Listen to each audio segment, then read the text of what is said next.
One love. Stay positive. This is Bring Back Our Kings. Tonight's guest, we have Mr. Paul Echols. Yeah. He is the CEO of PLUGWORLD LLC. As you all know, the audience knows that Bring Back Our Kings is about the betterment, uplifting, and inspiring our young brothers. So every brother that is on this platform is doing something for the community. We're just not talking about it. So it's very imperative that we keep the energy going. We keep showing that to the world. So tonight's guest is we have another brother who is doing great things for the community. Again, his company is called PLUGWORLD LLC. So without further ado, come on the mic, brother. I started PLUGWORLD. PLUGWORLD is basically like, you know what I'm saying? I'm working in a barbershop, right? So I'm always networking and connecting people, you know, plugging people in with different situations, though, like whether it's life insurance, health insurance, you know what I'm saying? Whatever they need, though. Car insurance, whatever you need, though. I always know somebody that's doing something, you feel me? So it's like, that's why I named my company PLUGWORLD. So you literally the plug because you meet so many different people. Yeah, yo. You're the plug. You're the go-to person. Yeah, I'm from South Jamaica, Queens, though. You know, lived there all my life, basically. Okay. Yeah, you know what I'm saying? Like, that's hot. Basically, like I said, though, I'm always connected people. That's why I named my joint PLUGWORLD, because like I'm always plugging people in. I'm really like that. So, and I wanted to come up with something that was like, I feel like that represented me, though. You know what I'm saying? Represented what I do. As far as like, I'm the plug for everything. You know what I mean? And it don't equate to anything illegal neither, though, because people, when they see plug, though, that's what they think. Oh, like you got to be a person that's like, you know what I'm saying? So we got to be able to kill that and change those narratives, though, you know what I'm saying? Because that's the only thing that people look at. They don't never look past, you know what I'm saying, what you're doing in the community as far as like the positive things, though, you feel me? Yeah, definitely. Yeah, I feel you on that one. Well, that's why right. It's a lot of that. That's why I already know you're doing things for the betterment of the community and you're providing resources for our brothers and sisters. So I thought it was dope that you decided to turn it into a LLC, into an organization, and grow from it. So I also see now you have a clothing line attached to it. I know you're going to do some filming and production. So let us know about that. Well, you know, like my niece, that's what, and I'm gonna get into that though. Like my niece, Synovia, though, she's like a author though. She write books though. She got some of the best selling books on Amazon, you know, like, feel me? So it's like she was converting her books into short films though. So she was dealing with somebody else, dealing with this guy at the time. The guy started acting funny with his camera and all that. And you know what I'm saying? Me, I'm big on family though. Like my family is mad close. Everybody in my family is close though.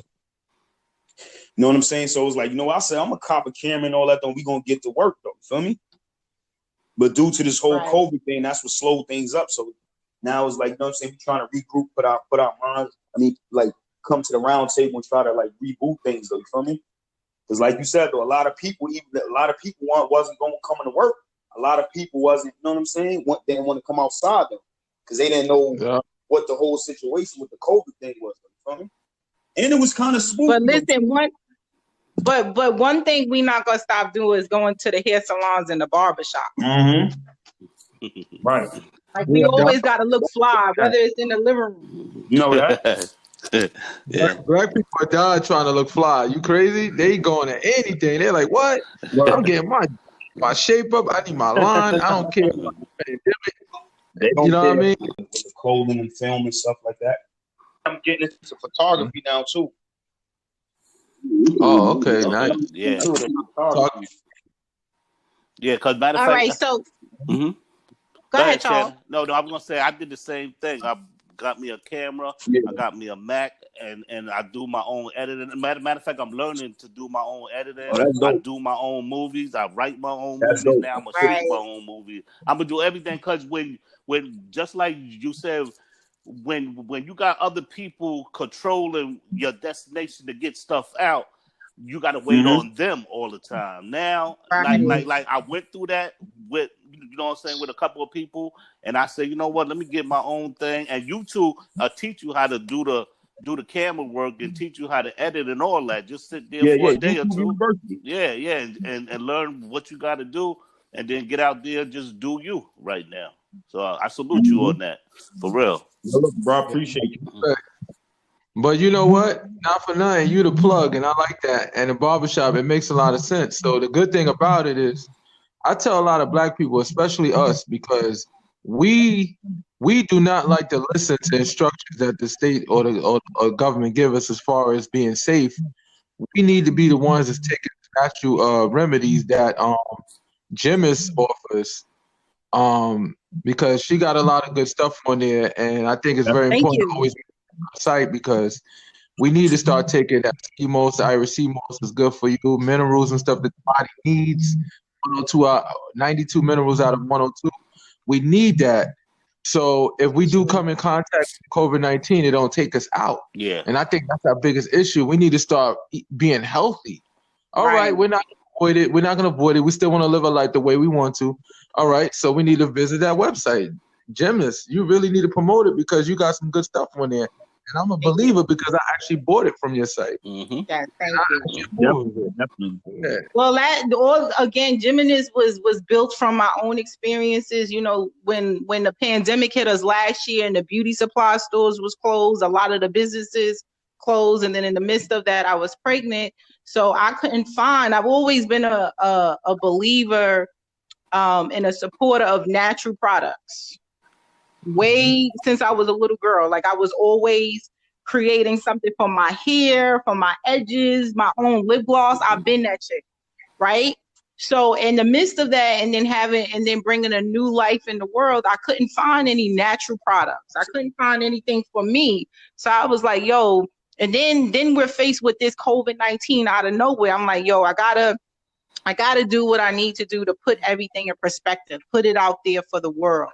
I kept being nudged to do it. So I was literally, if y'all familiar with Carol's Kitchen, got up in my kitchen, studied the ingredients, and ever since I launched in August, is not only has it been successful, but I've been able to upgrade and go through trials and tribulations, you know, listening to getting feedback and things of that nature. So I think it's great. Everything that we do and everything that we share with the world is based off our experience. I also do logos, web designs, and things of that nature. So I've been in both of y'all brothers' shoes where I've expected family or friends or business partners to do certain things for me, and it's because it's not their vision, and they don't want to do the footwork that's necessary to get it to the certain level of success. They lack. You understand? So we got to stop being a people where we are so dependent on each other. Like the information is out there. Let's just go and get it. Now I'm learning how to do the camera, doing the logos. I know how to do web design and all of that because. So I feel you on that. So the barbershop is like the church of the community. Word, you understand what I'm saying? People go there with their problems. People open up to the barbers more than God, and I hate to say that, but it's true. Yeah, for the most part.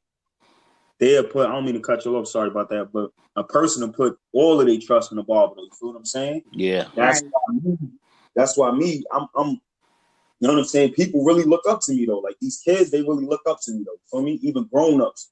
People that's older than me look up to me though, and that make me feel good that I can be a service to them though. You feel what I'm saying? And it's just more than, and me, it always been more than a haircut though. You feel me?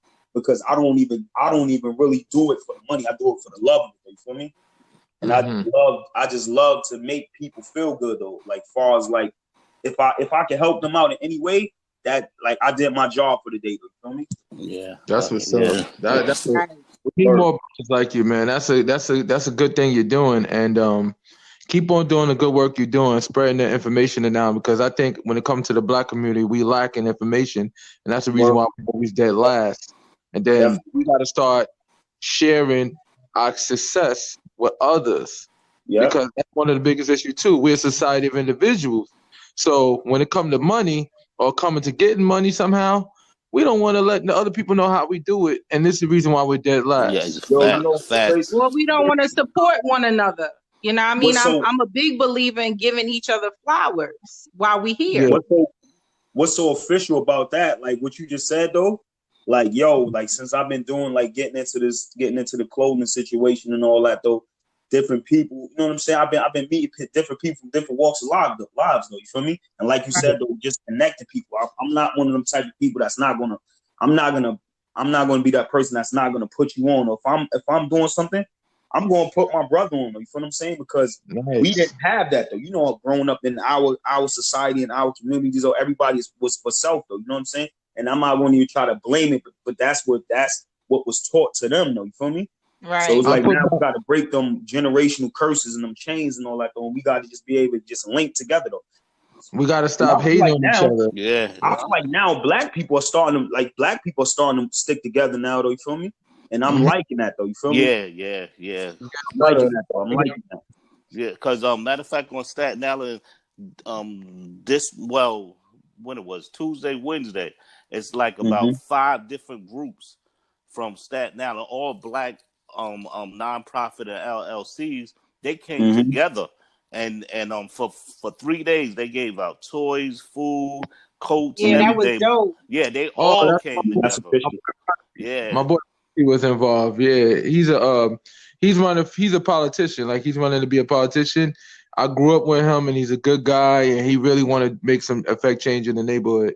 Yeah. Real good, down to earth people. And like I said, we need to start coming together because we can't get jealous of people's success. Like for example, a guy I put on about real estate. Good brother. You know, I don't really know him that well, but he picked my brain so much. Now he's doing better than me with real estate. And guess what? He came back to me and paid homage to me. Told me, "Oh, this is new tricks that I found out, and now you could do it too." Working on it too. Instead of him just getting that money, doing better than me, and say screw me or whatever, he came back because he learned more. And that's how it'll come with knowledge. Sometimes you'll learn more than me after I even showed you the basic foundation of it. That doesn't mean that you know, I'm supposed to be jealous because you know I'm better. No, I'm excited. Yeah. I'm like, yo. The key word is collectively. If we put our minds together collectively, we can be more powerful than we are. Yeah. That's the key. Fact. We all know something, and we all don't know something that somebody else might know. But back to Paul. So, all right. So we got the vision. I mean, we got the vision with the plug. You know, you are to go to the barbershop. Period is the go-to place to get information. So, what motivated you to expand it into clothing, into film? Well, you know, Shane, you already know, like I always was doing like the clothes and stuff like that though. Right. You know what I'm saying? I didn't want to just do what a lot of people do a lot of times though. Like they will put something out that's like, you gonna put something out that you wouldn't wear though. You wouldn't be confident. Yeah. I just wanted to wait to put out something. You know what I'm saying? I wanted to wait because I get fly though. I'm about fashion though. You feel me? So I didn't want to just put out a rinky-dink sweater or something like that and just be like, yo, you know what, take that. Nah, you gonna do that. You gonna push that into because what you do today will determine how you are tomorrow. You feel what I'm saying? So I wanted to basically just start off on the right, you know what I'm saying, the right path though. So that's why I got into the clothing, the way that I am into the clothing, because I didn't want to. I wanted to basically make people feel good though. You know what I'm saying? And then, you know, a lot of times, you know, we come from the era where it's like, yo, you have to match. Yeah. That's just how it is. Yeah. Right. So like, I go into the store. I don't like the way something is fitting me though, because, you know, a lot nowadays, though, you wearing stuff that's like not right. Yeah. That's not your style. You know what I'm saying? And you ain't getting nothing that's going to match with what you got on though. You know what I'm saying? I'm a sneakerhead though. So I was like, okay, I want to be able to do it like this though. So that's basically what motivated me into that too. Though, you feel me? Getting into the clothing and all that, because I got tired of rocking. Then you go into these stores, these different stores. I hate to say it though, but yo, these people they're not even wearing what they're selling you, and then they're like, crazy. You go there to spend your money. You know what I'm saying? Like, I'm not coming in here to rob you. I'm not coming in here to scam. I'm coming in here to spend my money with you. I don't feel comfortable though. You feel what I'm saying? So it's like I was like, you know what? I'm good though. So that's another thing that motivated me into really going hard with the clothing and stuff like that. Right. I remember when he was like in the works of doing it, and I was like consistently nagging him, like, yo, you got to get the Plug World match. And I'm all about branding, and I'm like, yo, if you Plug World, you got to have the Plug World aprons and the brush and all of that. Yo, like, all that's coming though. All that's coming. Right. Yeah, because matter of fact, I'm doing the same thing, but I wear my own clothes now, like Polo and all them other places that got clothes. I don't even wear them clothes no more. Nah, they don't support us. You know what it is though? It's nothing wrong with wearing that though, right? But you gotta also be able to like have your own, something of your own though. You know what I'm saying? Because it'll almost be crazy for us to say that we're not gonna like do nothing, because then it's like, yo, we gonna have to own everything. You feel me? We're gonna have to have our own gas stations, our own grocery stores. You know what I'm saying? So you still want to support in any way anyway. I mean, in any way. Like I'm not coming down, and I'm not gonna come down on a person that's not doing that. You know what I'm saying? That might not, like what I'm doing might not work for you though. You feel what I'm saying? You know that Mike Jones saying, "Oh, back then they didn't want me, now I'm hot, they all want me." So all the people that's not supporting you right now, when you get hot, and you know, and I can feel it though. I know I'm going to exceed expectations. Though. You know what I'm saying? I'm gonna be like, you know what? And I'm not gonna look at, and I'm not gonna come down on them, but I'm not gonna go out of my way though. You feel what I'm saying? Because when I was doing this, putting this out, y'all didn't go out of y'all way to support me. I'm not mad at y'all, but don't try to come jump on my bandwagon now, like, oh, you know what I'm saying? It is what it is. Yeah, it's a lot of that going on too. It's a lot of people look at you on Instagram, Facebook, see what you doing, follow you and everything, and once they see you get into that status, they're gonna inbox you. Yo, check this out. Let me. Yo, to me is the worst. And it's like I dropped a commercial too. I dropped a commercial recently though. You feel what I'm saying? For my clothing, like my boy. He's a video director, movie. He's a video director, movie director. Though he really go hard. Yeah. So he was like, yo, Pete. He like, yo, I want to be able to shoot. I want to be able to do the commercial. You know what I'm saying? And the commercial was a great success. Now I got people from all over hitting me up, wanting to support, wanting to cop different. You know what I'm saying? Like different clothes and stuff like that. And it's official. Yeah, that's the same angle I'm on. That's a great market to tap in. I recently upgraded the Bring Back Our Kings logo, and then all of a sudden I shot it to the brothers, and they was like, "Yo, that's dope." And then Red was like, "Yo, you got to put that in clothing line." And then I'm gonna do a couple of pieces for gymnasts and things of that nature. But you know that I've already been in the industry, but more so with kids clothing per se, but I'm about to switch that up into like Thank you. So I only say that to say, because I'm not trying to give myself no free promo on here, but I only say that to say, like, since you're starting off, don't be concerned about, and I'm not saying that you are, but don't be concerned about people who don't support you. Don't even focus on your social media numbers. Now, I mean, as long as you know that you move in weight, as long as you know you move in product, that's all you should be concerned about, and praising the people that support you. Know what I mean? So, and you got the tactical advantage because you got the shop, so you got people coming, and that's your network right there. Yeah, you know, exactly. I'm pretty sure you probably got some stuff on display. Yo, or even I'm gonna keep it 100. Since I dropped, though, it's been a great success, though, man. Like I've been getting mad love, mad feedback, though. You know, like I said, though, me, like I'm a pillar of the barbershop is a pillar of the community. You feel me? And you know, my barbershop, though, people come mess with me, though. You know what I'm saying? Because they like my energy, though. I'm the type of person. When you meet me, I'm always gonna be like that. I'm never gonna change. I don't care what I'm gonna do, though. I'm not gonna put my problems on you, though. He's a smooth operator. Facts. But you got it. Ain't nothing wrong with that, bro. That's how you gotta be. That's how you gotta be. You can't switch up. And once you switch up, you know what I'm saying? You right about one thing. Never let nobody turn you into something that you're not. You feel me? I don't care what nobody thinks, just continue to be. You right about one thing, Paul. You right about one thing when you were saying you do it for the love and the passion for making people feel good. Because my barber's the same way. My barber gave me a financial tip, a stock tip, And I went out there and made a lot of money. My barber ain't a millionaire. He ain't rich, but he knows a lot about stock. He just don't care about making money like that. That's a fact. He just like that. He got everything he wanted. He's comfortable. So he gave me a stock. I went and I ran into it, and I just made money.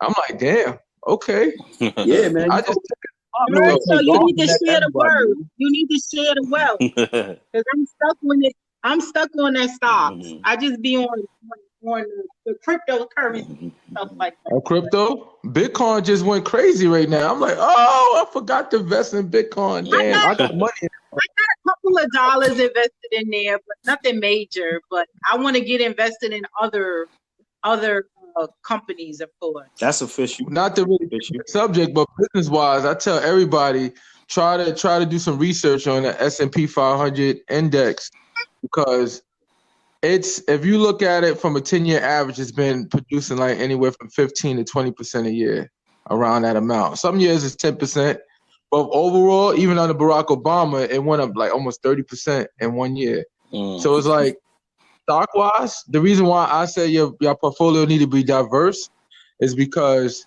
you're gonna have some stocks that's gonna go up and some gonna go down. But if you got a cluster stocks where you're invested in multi things, then you're not gonna take a hit when everybody else take a hit. So that's what, like, I'm heavily invested into the S&P because it's invested in so many different stocks. So your likelihood of you succeed is much higher. It's like you don't put your eggs in one basket. Yeah. You know what I'm saying? That's why I want to educate myself more about it. But there's a lot of information out there about stocks. So if you don't truly understand the market, you're gonna be lost. You could potentially just be investing your money in companies that's not doing good. So that's why I said if we are educated about it, we can use this platform or whatever to educate. Well, I got one question I want to ask. How can I get my product and my stuff on a stock level to raise everything? That's what I want to trade on the market. Okay. Well, first, what you have to do is you have to start doing fundraisers and start doing presentations about your market, your business. Okay. And once you start getting investors involved, then you could start eventually trade on the market, but you have to start with a personal market first, like an internal market. All right. And once it gets big enough, then you could trade on the New York Stock Exchange. Gotcha. So it's definitely possible. There's a lot of brothers out there that have capital that will invest if they see potential. So I guess it's all about your business proposal. Yeah. What is your vision, I guess, 10 years ahead? Because they always look at it. When I look at investment, when I invest into things, because I'm investing into people's business too. For me, I need a trajectory of 10 years at least. 10 years at least. I need to see what you're going to do. Because when I learned about investment a long time ago, I was always taught that when you invest money that you can afford to give away for a long period of time, because it's not something that you're going to make money overnight. Yeah. It's gonna take years. Like S&P 500, when I invested that, I ran into an automobile accident. I got injured. I got like 25 grand. I took $8,000 and invest. 15 years ago, $8,000, and I just put it into it. Didn't know too much about it. I had a friend that was a stockbroker, but he was a weasel. Didn't know too much about it. Put it in there, and then boom, that sucker. Okay. And it was the best I made in a long time. So, but yeah, you can actually you just got to get a lot of people to wear your product and post it on these social media platforms, because right now the social media platforms is where we can make the money. You got rappers that I never heard about that's millionaires. Yeah. Facts. I'm still stuck on that. Yeah. They millionaires. I'm talking about they got $1 million in the bank and all that because they do a lot of performance all over the place. Like they go to concerts within their towns and stuff, but they're not worldwide or countrywide. You know what I feel like? So I don't mean to cut your brothers off, but you know what I feel like? I feel like in New York, one thing about us is, man, like we don't support each other enough, though. You feel me? Like people be talking down south rappers, like, yo, they be trash. But listen, let me tell you something. None of them down south, like you just said, none of them down south rappers gotta ever step foot in New York though. They gonna make their bread outside of New York. Yeah. You feel me? And matter of fact, Shayna was just telling me that because she was like, "Yo, you in Richmond, work that Richmond crowd," and I've been working it for a couple of weeks now. Right, and stop going back and forth. I worked it a couple of weeks, and I got over 1,000 people that's ready to rock with me. That's official right there. Oh shit, that's why crazy. Why do y'all think I moved to Atlanta to start everything in my life? But besides it not being the support out there, and NYC, you gotta hustle on your main grind 24/7. So it's really no time if you are holding down your household, your car note, all of that, right? There's really no time for you to try to step into what you truly, your purpose, your vision, your gift, your own business. Like if you want your business to be to be successful, you got to put 100% in That's it. A fact. Yeah. So I'm sorry. I'm sorry, for me in NYC, I couldn't do that because I was paying $1,300 for a rent plus a car note and all of that. So I was selling cars, real estate, and furniture up in NYC. I was working 12, 14 hours a day. I couldn't do it. Shayna, right. real quick, right? I want to say something. Now, like, you know, my family is from Georgia, though. You know what I'm saying? My whole family's from Georgia, right? Like, I feel like this in New York City, everything, we really don't have no community out here, though. You feel me? Everywhere outside of New York, we have communities, though. You feel what I'm saying? Like, bars, like, yo, you would see the most black people, and they are all doing something. Like, a black person might own a convenience store down south, though. You feel me? Out here, it don't really be like that, though. You feel me? So that's another thing. That's why, like, yo, we don't. It's a strong disconnect out here, though. You feel me? Yeah. It's no communities out here. Because part of it, in my opinion, I think it's because one thing is the community is too diverse. It's like you got a section with black folks, you got a section with black, Hispanics, all kinds of mixture. Indian. We never been taught only that 60s. Only because of the 60s and we were segregated, we had no choice but to be together. But once we got what I said, separated. I don't mean to cut you off, but segregation was kind of good for us in a way, though. You feel me? Because we stuck together, though. You feel me? During segregation, though, we had no other choice, though. But I feel like I just said that last time. I said that last time. Like segregation helped us a lot. That's a fact. It helped us a lot. But also I tell people this. If you come from New York City and you know the hustle and bustle, like, you know, I've been there in the 90s, the crack era and everything. And I'm just saying, if you got your money up, go south, buy a house and everything. And I mean, really buy a house, pay for it off and everything, and then start your business. That's a fact. I see a lot of people down that comes down here from Harlem and whatever, open up restaurants and stores and doing good. Good. And they not complaining. It's like you not one. I ain't gonna front. Outside of New York, though, you not living like everybody. You living on top of each other out here, though. It's like no room. And then more and more people keep moving in. It's like, yo, it's no room out here, though. You feel me? Yeah. I went back to Staten Island. I only stayed 3 days up there. I couldn't take it no more. I said, I mean, shit is so crowded and people and like if you know about Staten Island was like country. We had our projects and everything, but I've been to Staten Island before.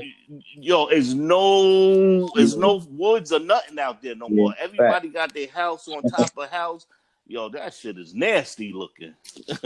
That's why I moved to Jersey, because I didn't realize. See, this is the whole thing here. I didn't realize how much we was living on top of each other until I moved to Jersey. And I'm like, damn, that's a fact. Out here.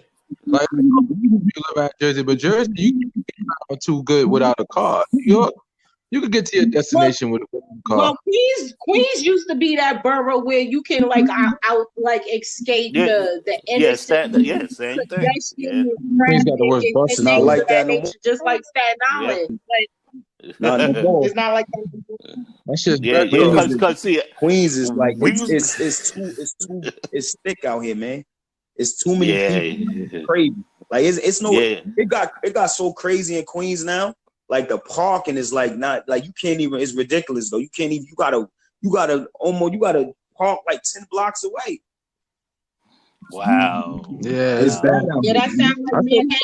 Yeah, it's like Manhattan out here now. But you know that's what they trying to do though. I'll be. You know they trying to be able to do it like that, right? Even they trying to be able to put like they trying to put a toll on the 59th Street Bridge though. Feel me? They trying to basically keep out of Manhattan though. They trying to turn the whole New York City into they trying to make it look like Manhattan though. Everywhere look like Manhattan. Yeah. Brooklyn looks like Manhattan. Downtown Brooklyn like Manhattan now, Word. like completely.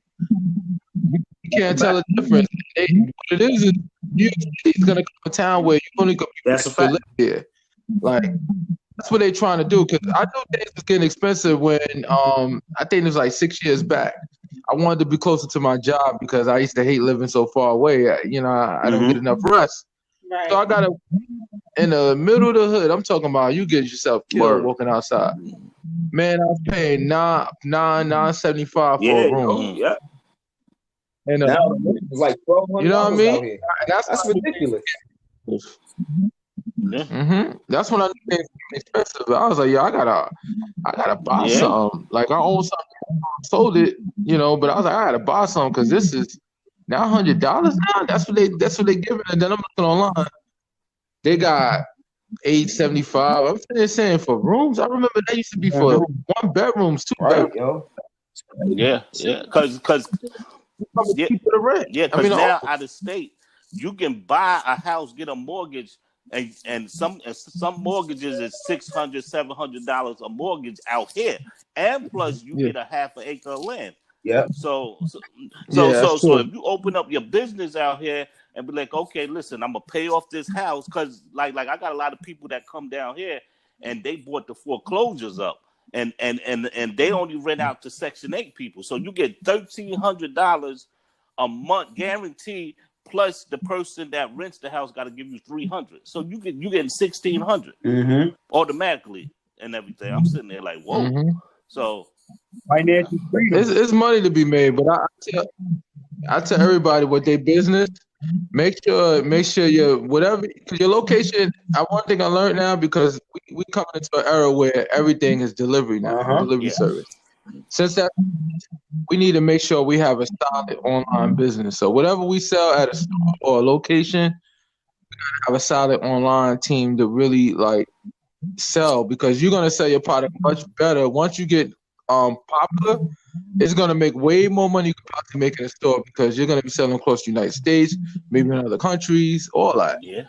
And it's all a matter of time, because we gotta have, because right now everything is networking on local level now, so we could all communicate it with these electronics. We have to take advantage of technology now, because it's no longer regular having a whole store. Everybody know that has a store failed. People that have a clothing store failed, but people know that they win. You're gonna have to store your own, get a crib and store your own stuff. Have your, be your own storage if you could, and sell from time to time, so you never really have to pay rent for where your location of your store. And it'll benefit you in the long run. And if you gotta educate everybody about that. I didn't know nothing about that when I first started in the industry. I didn't know anything about that. I didn't know I didn't know about the storefront. I almost got myself into a lot of debt so happy about being offered a storefront. But then thank God I was educated about the market, and then I started seeing a lot of these stores like Children Place and things of that nature, things that I was in competition with shutting down. So then I had to change my mindset and say, well, you can't do things by foot no more. So now you gotta learn how to operate online. You gotta learn how to market and find your audience. So that if we don't have the money or we're not knowledgeable about doing those things, we got to let each other know about our experiences, but we also got to be open-minded enough to listen to one another. Yeah. Because matter of fact, right now I'm doing, Shayna, I was going to tell you this later. I went to Home Depot and I got me one of them big old sheds and everything. And I'm going to get it where I wanted that I can store boats of clothes and different stuff inside there and everything. So I don't really have to go nowhere because like I could go online and say, okay, I could buy 500 socks. Okay, I'm gonna store it in there. Once I get ready to move it and everything is right there. I don't gotta go nowhere to go to this store over here, go to that store. Oh, you bought it? Huh? I gotta get me a new one. The last one I had blew away. No. Well, see, that's what I said. Down here, they got some strong ones down here that like hurricane. It won't even lift them or nothing. So yeah, so I sat there and said I'm gonna get 2 and 3 of them. I'm gonna have one of them so I can work and do my editing and everything out of that. Then the other one is gonna be supplies and stuff. And that's why I tell people you can come down here and you can get land for cheap. And that's where the real estate right now is buying acres of land because Virginia is coming like New York City. I said another 10, 20 years. Yeah. It's like everything's going to be New York down here and everything. And I tell people, if you got 100,000, 200,000, cop a house real quick. Cop a house and everything, pay it off and everything. Your mortgage, not your mortgage. Matter of fact, your property taxes is less than 600. Yeah. Yeah. So you rather pay 600 in property taxes than 12 grand. Yeah, you know what I'm saying? It's crazy. crazy. Yeah, you're gonna get what you want too. You're gonna get what you want. We got to position everybody to think like that.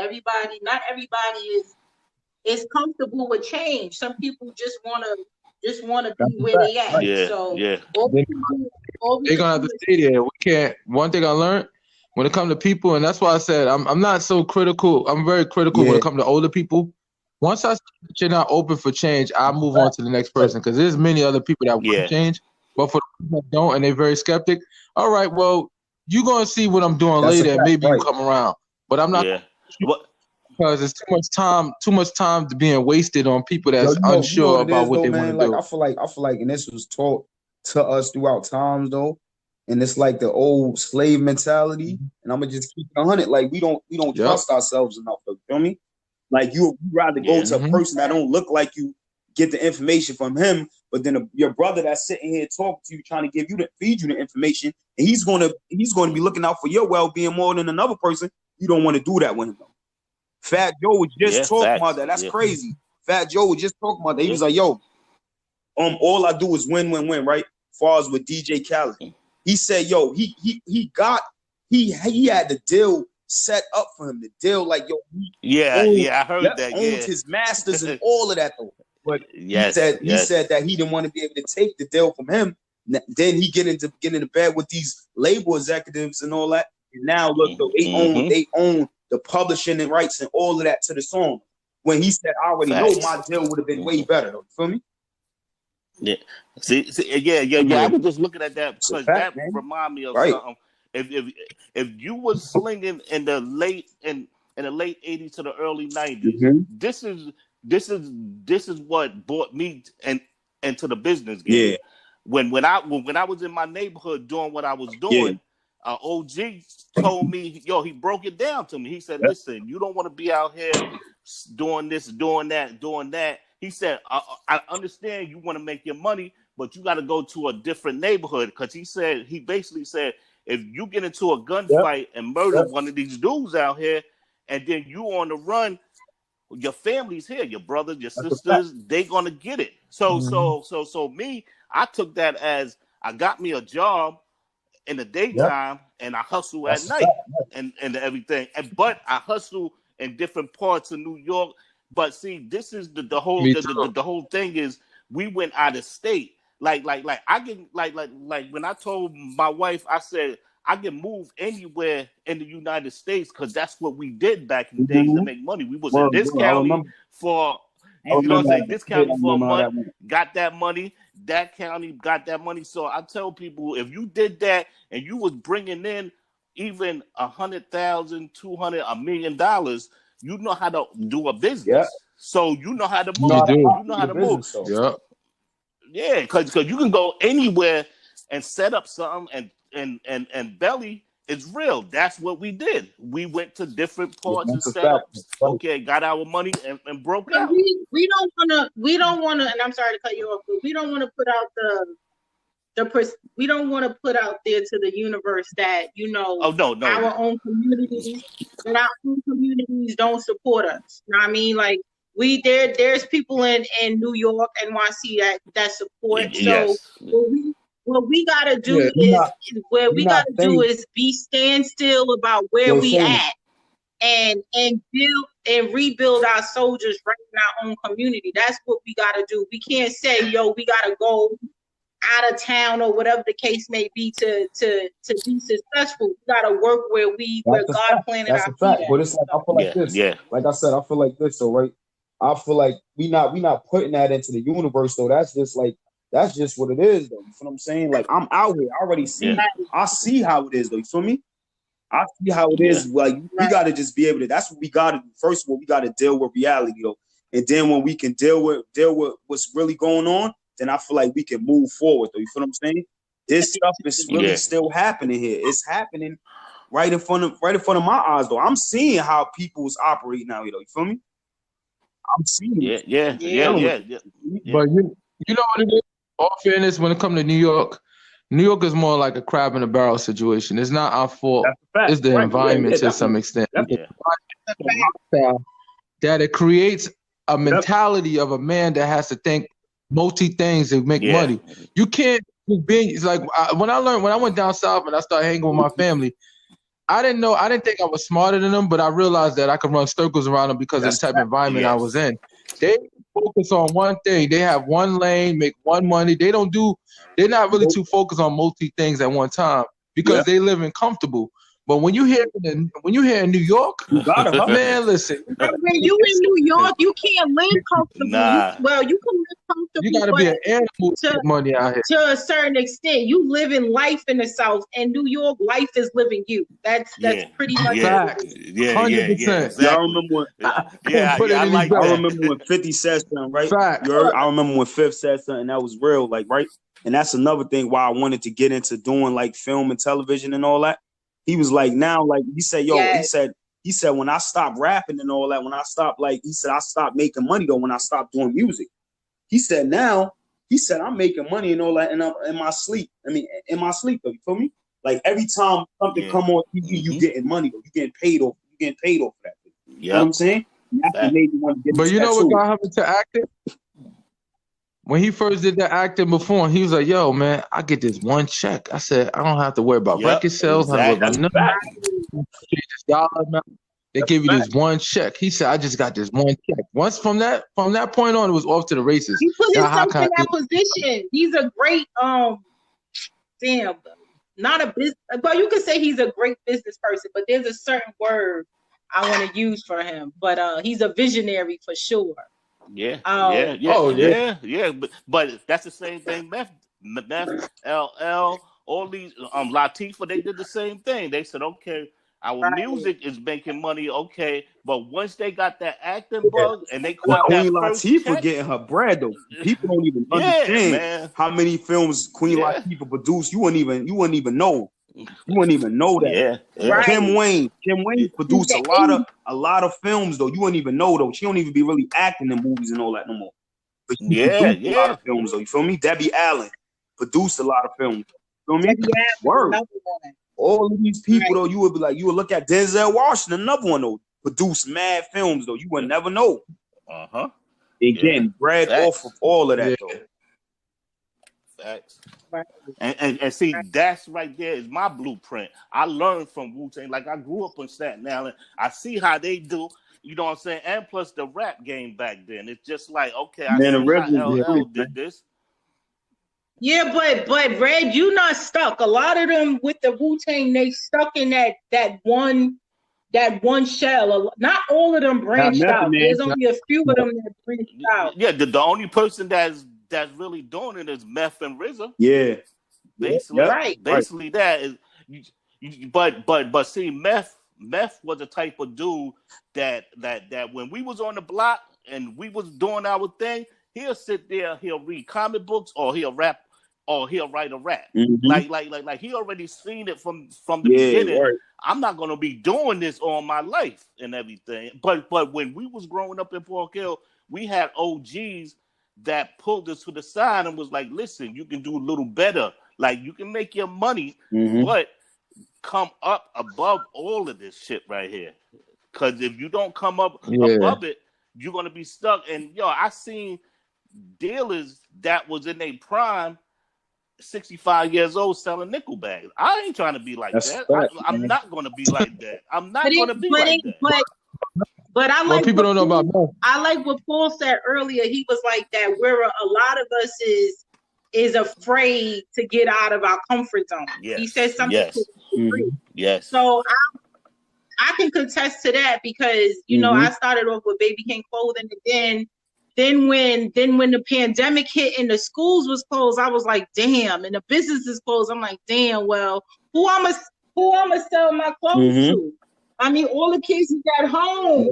So then that's when I had to make a decision to step out of my comfort zone and go into and tap into another market. Yes, right. So, but I had the people behind me to drive, to uplift me and inspire me. Like, yo, you know how to do this, so put that on me. You know how to put that on me. Yeah. Well, I always say, New York, we always hustle. Regardless, if we sleeping, we hustling. Yeah. We'll we'll get up in the middle of the night and be like, oh shit, yo, let me write this down real quick and let me see about that. Like, we always hustling. So one thing about us is one thing about black people, right? I love my people so much, man. We are the most unique people on the planet, though. You feel me? Like, we don't need a book to teach us anything, though. You know what I'm saying? It's just like that's just in us, though. You know what I'm saying? Us being Hebrew, that's what's in us, though. You know what I'm saying? It's like we just know how to we could just look at things and just figure it out, though. You feel what I'm saying? And I feel like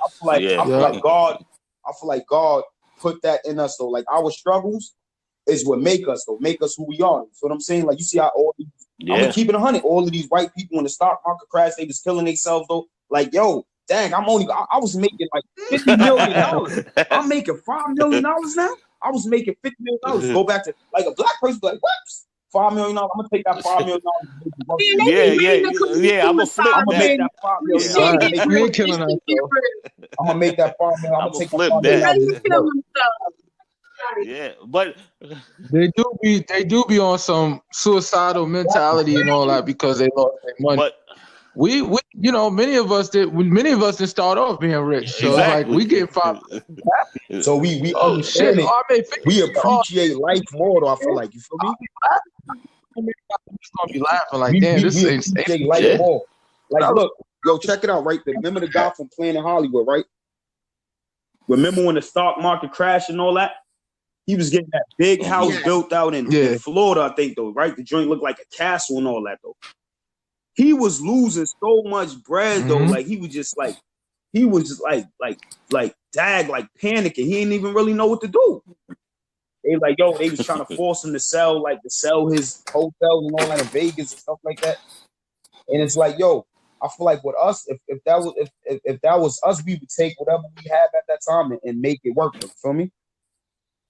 Yeah, right. That we are, though, man. That's like, I feel like that right there is a blessing in disguise. Though. You feel what I'm saying? It's a gift in the country. Cause Cause I always say if you was brought up in the ghetto or hood or whatever you want to call it, it right from 5 on up, it teach you like basically your survival mode kicks in. It's like, okay, cause it's just like when I grew up in Brooklyn, in Brownsville. So at age 8, I seen a first killing at 8 years old out there in Brownsville. So when I moved to Staten Island, I was already 10 times level up because Staten Island was a little slow. So I'm sitting out there and I'm like, I can't adapt to this because I used to be not glorifying none of this. Or whatever. We used to be on Pickens Avenue downtown snatching pocketbooks. Yeah, I ain't gonna front. Brownsville at 10 years old. Brownsville was still like that, so. yeah, exactly. Like that, that's why I said they cleaning it up though. They clean The Jewish people was taking over that Not joint. Brownsville. Not Brownsville. They taking over. Yeah, Brownsville gonna stay Brownsville. I was over there not too long ago. Brownsville still look like that. I grew up in South Jamaica, brother. Look, brother, I dealt with the same situation that you dealt with though. But the only thing about my situation is I didn't move out of the neighborhood though. You feel me? I stayed in the environment. You feel me? As a kid, I watched this dude that used to be on my block. He used to be getting mad money. Might have been like 92. I was I'm young. I was a young kid at the time though. 92 and all that though. I watched him though. He was fly. He's the reason why I want the Wrangler Jeep to this day though, man. Fly. Always, he used to give me $5. Go to his grandparents at a penny candy store. He used to be like, yo, hunt, take $5, go to the penny candy store. And they killed him and he ran right past him and all that. And that had my mentality. Like I always thought about that though. Like seeing that as a kid though, it really yo, like nothing can break me, man. Nothing. Yeah, facts. Word, facts, like that's facts. why I said the struggle it makes you strong. A blessing in disguise, though. You feel me? It can be a blessing in disguise. Yeah, it makes you strong. It makes you stronger. Feel me? Yeah. Right. Well, that's why you are the chosen guest this week because you grew up in the community and you making change in the community. You're trying to get it back to where it needs to be. So that's the point of what Plug World, as far as I'm concerned, means to me. I want you to get more into about. That's my noisy daughter. I'm gonna edit this, by the way. I want you to get into the film now. What does Plug? What do we have to look forward in the future with Plug World Entertainment per se? Definitely. Like if that's a great way to put it. Like film and television and all that. I want to get into that because, like I said though, like it's like really with that is residual income. You feel what I'm saying? Is residual income. I want to be able to have something for my daughter when my daughter get older and all that. I could have in the past though, because that's another thing. And what Dame Dash said too, that's also like I always took that. Like I always looked at Dame Dash as like one of the people like I really look up to Dame Dash because even on a Hard Knock Life tour, if you remember back in the days, wasn't that the Hard Knock Life tour? Dame Dash was talking about all of that stuff though, leadership and ownership though. Back then. Feel what I'm saying? And I always had that in my mind though, the same stuff that he talking about to this day though, like far as with DJ Envy and all that, like yo, he really went up there and made them look smaller. Yeah, y'all might have more money than me though right now, but y'all don't own yourselves though. You feel me? It's all about owning. Money is not loan money. Their money is not loan money, and they don't own it. Yeah, it's all about owning. You gotta be able to own your joint though. Like me, I own my logos though. I trademark my logos. I own my logos. Me, I own it. Now. They might see this is the whole thing. A lot of people don't know about DJ Envy, especially I know because he's in the same field I'm in, real estate. He owns 138 houses. So he never got those 138 houses if he didn't work for somebody else. There's nothing wrong with working for somebody else if you have I'm not saying that it is anything wrong for it. It's not wrong with having a job or working for somebody. I'm talking about you got to be able to have something for you. Like you said, he owns something. He got something for him, though. But you got to be able to own all of your things. Yeah. They have enough power to, like you see what Shane is doing, like far as with the podcast and all that. They have enough power to do their own thing like that. You feel me? Means they don't really need power 1051 though. They influence. They kind of Puffy though. Puffy. See, the whole thing is. I don't think, I'm gonna be honest with you, even if Breakfast Club decide to take their platform somewhere else and they start their own, I don't think it's gonna be as popular as because Puff Daddy is well connected and remember that's his shit. He owns all that. And he's so connected that you're gonna lose a lot of your exposure. Even though that you're popular, you're gonna lose a lot of your exposure. So some things is kind of set the way it is. If anything, just venture off the other stuff. Maybe not. I don't really like that. Maybe not just doing. I don't mean to cut you off, brother, but I respect Puffy, right? I respect him, but I don't really like to use Puff Daddy because, listen, Puff Daddy, right? In order for Puffy to get to where he's at, though, he had to step on mad people, though. You feel what I'm saying? And that's something that me personally, Master P ain't never did nobody wrong. Though. You don't never hear nobody talk about Master P. And Master P own 100% of everything he probably got, though. Like. You know what I'm saying? Like you got to be able to, do it the right way though, man. You got to be able to do it the right way. Like I don't like to look up to people that I feel like didn't do it the right way though. You feel what I'm saying? Like even what he did with Craig Mack though, I know like Craig Mack used to live in, like used to be around my way though, like in my community. Craig Mack didn't want to deal with Puffy no more because of all that stuff that he did to him though, and that was foul right there. And I just can't, me personally, I can't respect that. Puffy jammed a lot of people. No. I don't respect Puffy because he don't get it twisted. He did mad people. If you notice, a lot of artists that went under Puffy, they made a couple of dollars, then boom, they get kicked. Yeah. They always have bad careers after dealing with Puffy. So that's Puffy track record. I watch him. I watch his. That's why I know he's a snake. Like Jay-Z, I respect Hov a little bit more. I respect Hov more than I respect Puffy to a certain extent, because with Jay-Z looked out for a lot of dudes though. He put a lot of dudes in great positions though. Feel me? And people don't even talk about that. They don't give him enough credit. Yeah. I feel like they don't give Master P dudes like that enough credit though. Like they never stepped on nobody to get to where they at though. Like Jay-Z worked hard though. He did all that basically on his own though. Yeah, he had to help with Dame. And then what's great about I'm so sorry, brother, but what's great about Jay-Z is that every experience that he learned, he puts the younger generation under his wing. Like he came from the street, so he's seen Meek Mill going down the wrong path. He's seen Nipsey Hussle going down the wrong path with just staying in that one lane with, as far as gangster music is concerned, and he uplifted and taught. He teaches the younger generation on wealth and long money and things of that nature. I don't see P. Diddy doing that. Not at all. What Jay-Z doing? But look at Jay-Z business. Look what he did with the Barclays. I love to always talk about the Barclays. He the one that put people on. He the one that made it so the first people that get jobs at the Barclays Center has to be public community. He did it with only the people in the public housing get the first dibs on the jobs at the Barclays Center. The people in How hot is that? And he only owns 0.17% of Barclays, not 17%. It was like, I think it was worth like $500,000. But that's his face. His face, he's the face of the Barclays. What made it more popular, more people to come. But the idea is that he does so much for us. And I understand the relationship. I know personally the relationship with him and Damon Dash, because I know cats in the hood that rock with them. It was that he had a vision. This is how it works. It's business.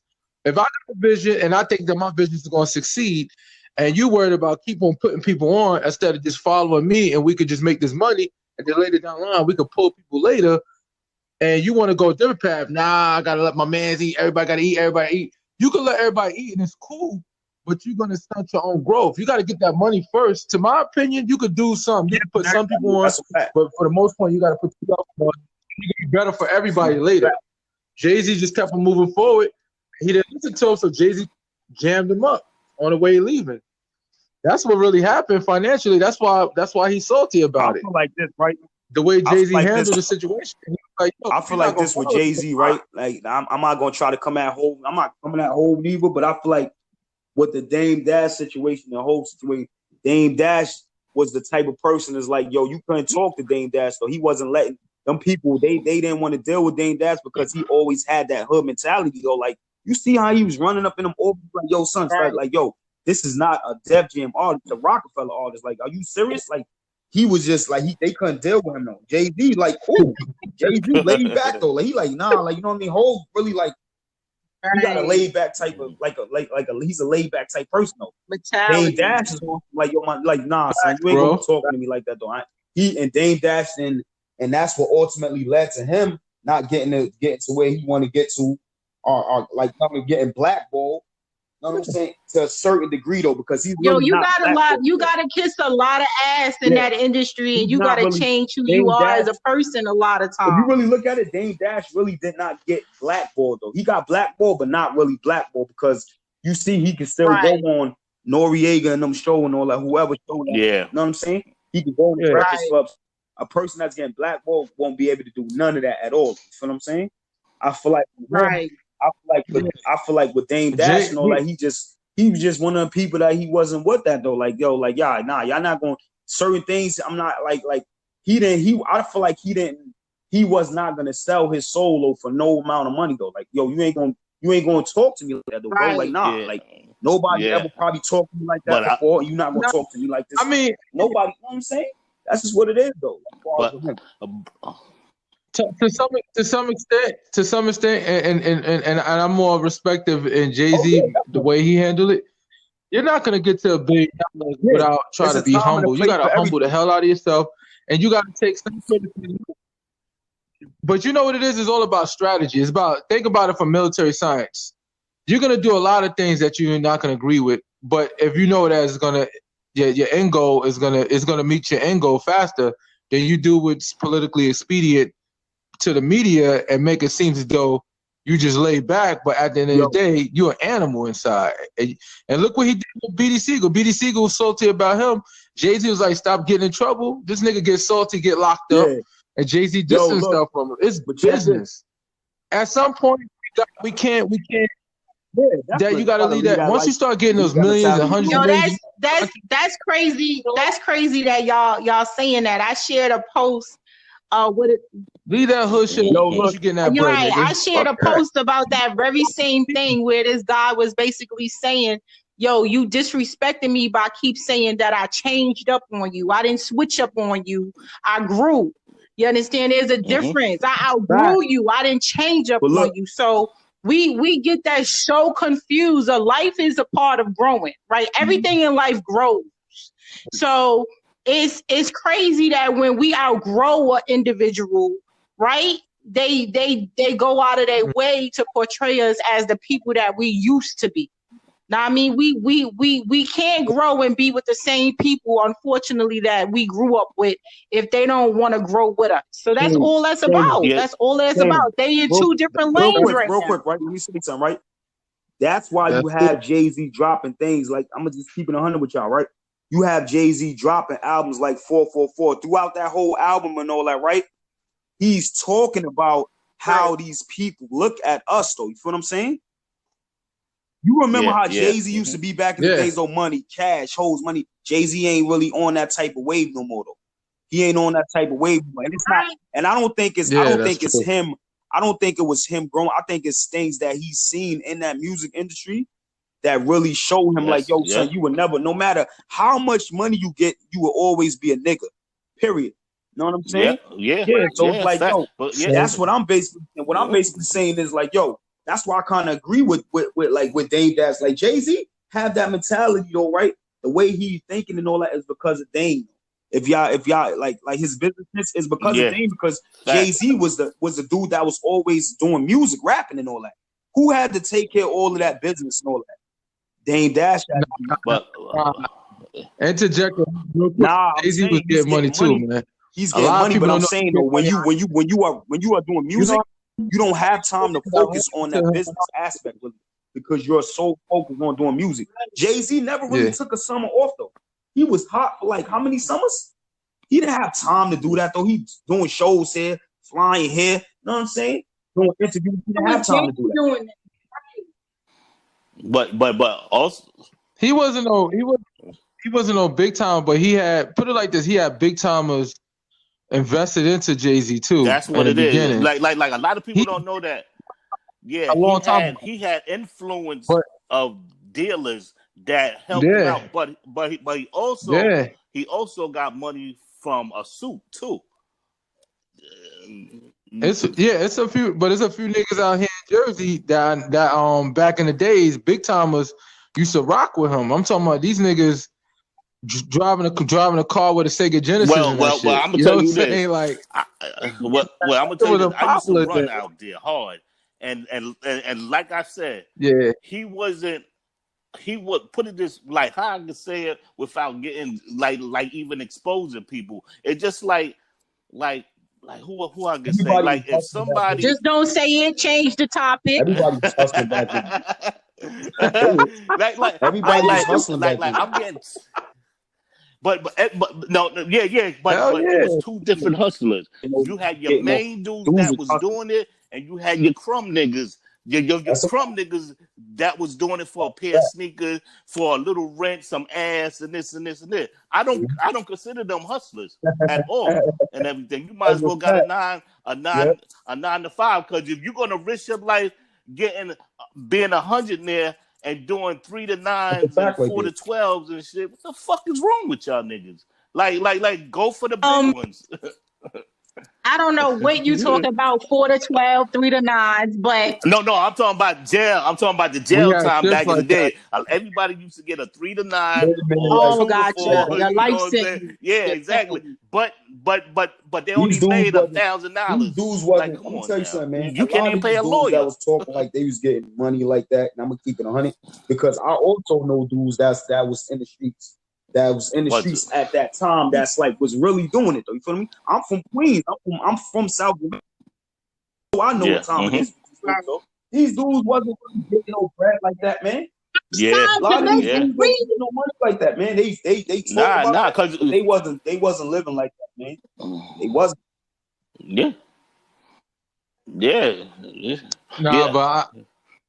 But in my era, I seen a lot of 15-year-old, 16-year-old millionaires. Well, matter of fact, in Queens, the 40 Ps. You go get out for the Dominicans, these niggas was millionaires. They had a whole building on Smash. You come in there, you drink, you go to the pool table, you play pool while you're waiting for your order, like it's a business. You getting drunk in there, they got alcohol, and I'm talking about 14, 15. These niggas is millionaires. They make it like $5 million a day. Well, Queens. But where are they now?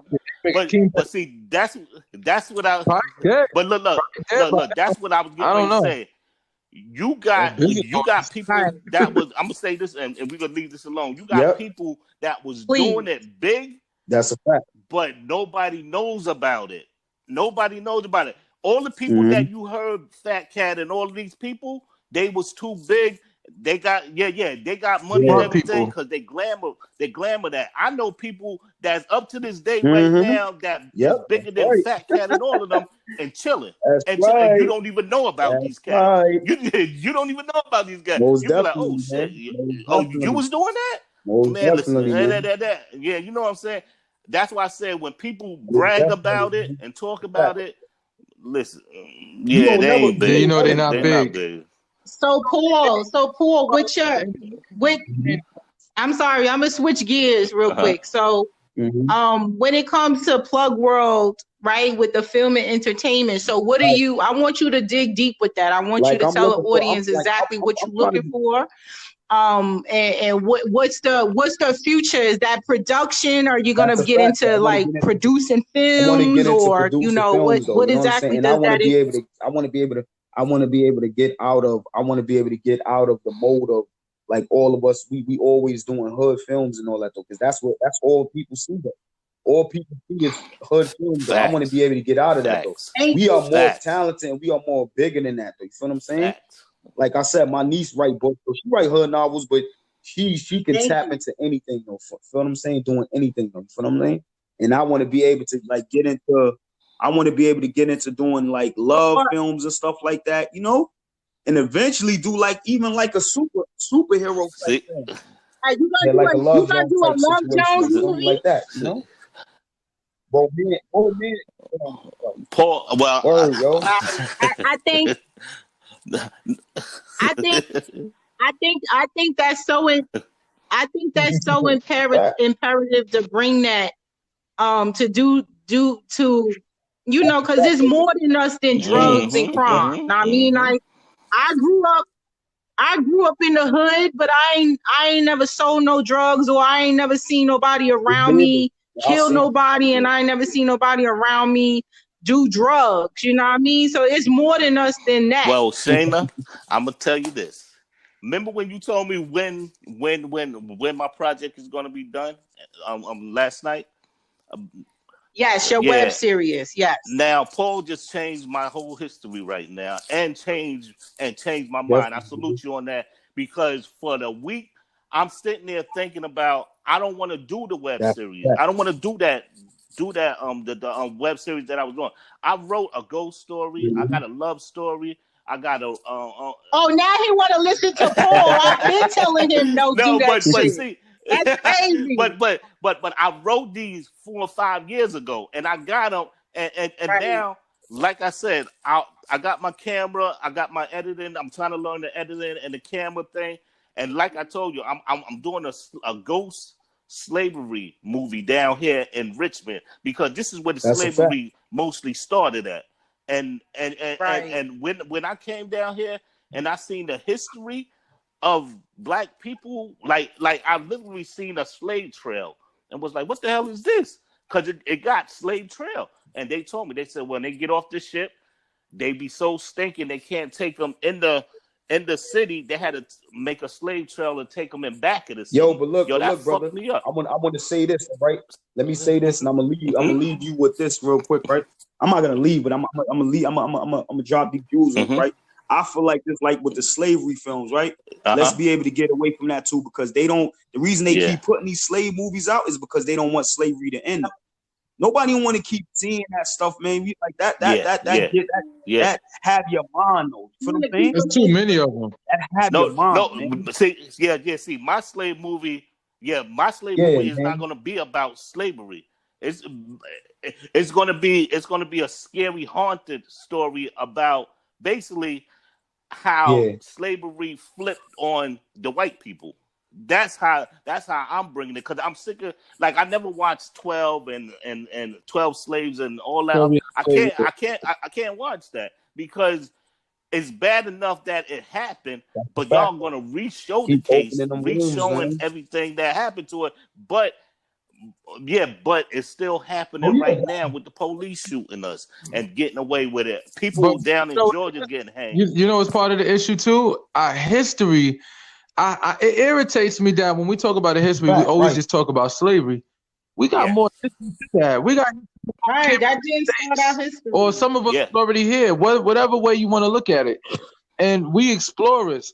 We the only people that disidentify from where we come from. People say, "Oh, I'm African because my family was here for." All right, your family was here for a long time, but remember, do your damn DNA research and say you Negro, Nick, you black. You African, whatever, melanoid. So the problem I have is that we constantly disidentify ourselves with the continent, and that's why we have the issues we have. I would say this, brother. I would say this. We don't even understand how. We don't even understand how we keep ourselves enslaved. Remember that post I had tagged y'all in? This guy on Facebook put that, yo, we got to stop setting ourselves up for failure, because we out here calling each other kings and queens and bosses, and we don't own shit, and we don't come from royalty. Yeah, I seen that. It was crazy. It was like 30 comments deep. I had time that day to correct these brothers, because first of all, one of them was like, yo, he's an immigrant because he was born in Africa and then he was taken from Africa back to the United States, right? And first of all, if you know your history, you know your worth, you know that you're not an immigrant. Every person that they portray as an immigrant are not immigrants. Now, I mean, how can we be immigrants to soil, to a country that we fucking we built? You understand what I'm saying? So people here before slavery, like the Olmec Indians. Indians was black though. Like they always be trying to be able to push, like, yo, our hair was like, yo, listen, let me tell you something. Black people was here before slavery. That's a fact. Now history didn't start in Africa. Every black person was not born in Africa. I feel like they sold our people out though, man. You know what I'm saying? But that was all the stuff that we was doing. We wasn't supposed to be doing that, man. We wasn't listening. So that's why we was in bondage, man, because we wasn't listening. You know what I'm saying? And all of the stuff is still going on to this day. Don't hear me out. Don't let the white man off the hook, because when we constantly talk about how we sold ourselves, but the role that they played in the slave trade. But understand something. This is what we need to understand. This is what everybody need to understand when it comes to race. As many of us all over the place, all over the world, they always make it seem like the minority. Africa itself has 1 billion in population of Africans. When you look at Brazil is the second largest African population of people. That's Same That's a DNA fact. that we all share. People here in the United States. Now, when you talk about indigenous, this is what they don't want to tell you. We are the indigenous people anywhere in this world. Fact. We are Every research history, you can find an African present any and that's single why I place love in Hidden this Colors, earth. though, yo. I watch Hidden Colors probably like 5 or 6 times. Only company. Hidden Colors put that. When you look at the mines in Tulum, Mexico, you look at the mines. Look at their faces, man. They don't look like no white. Yeah. They blind. Yeah, exactly. Come on, man.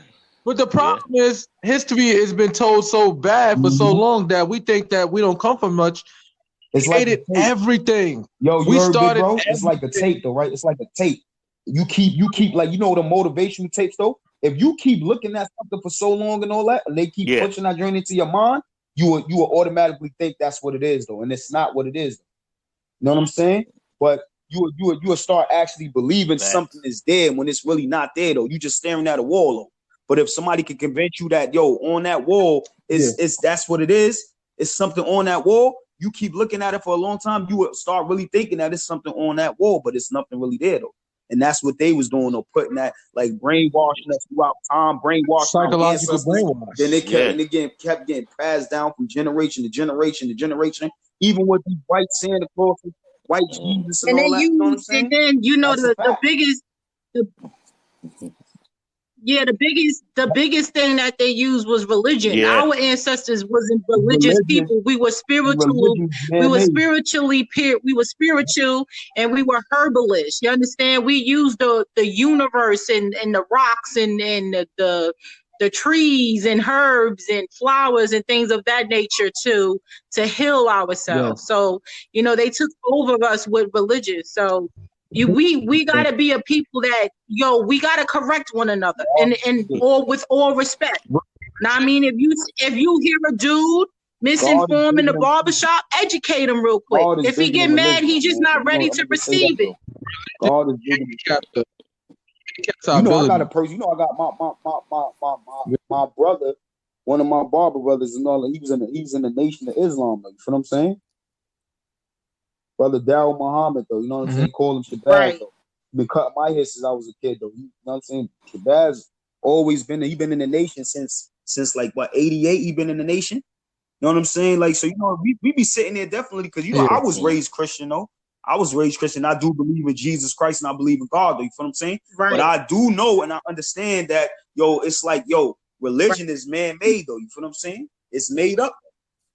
But God is bigger than religion, though. I feel like people be more focused on religion than focusing on God, though. And that's where it kind of like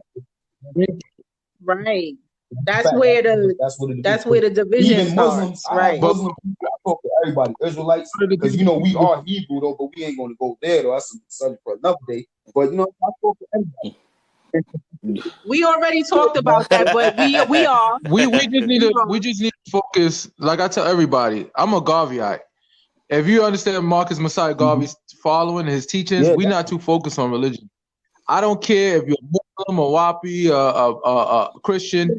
That's irrelevant because you could choose your religion when you're born into this earth. You can't choose the skin color you're born into this earth. You can't.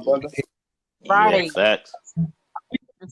We take govern over that more than anything, meaning that because you look like me, we need to focus on that commonality between each other and not because of what we believe. Even I'm keeping 100 even with the Africans. I love my people, man. And I have African friends, but they be like African. Sometimes it's like they get it like they get that mixed up, though. Like, you know what I'm saying? Because people don't understand what a lot of people don't understand and know. That a lot of people went back to Africa after slavery, though. You know that, right? Like, that's why you see black people over there. They look like how we look, though. You feel what I'm saying? Our skin tone. I mean, our facial structures and our features is like similar to theirs, though. Our hair texture is similar to theirs, though. A lot of black people went back to Nigeria and Ghana after slavery. You feel what I'm saying? And Liberia. Some of those countries is made by America. America had the hand creating the countries.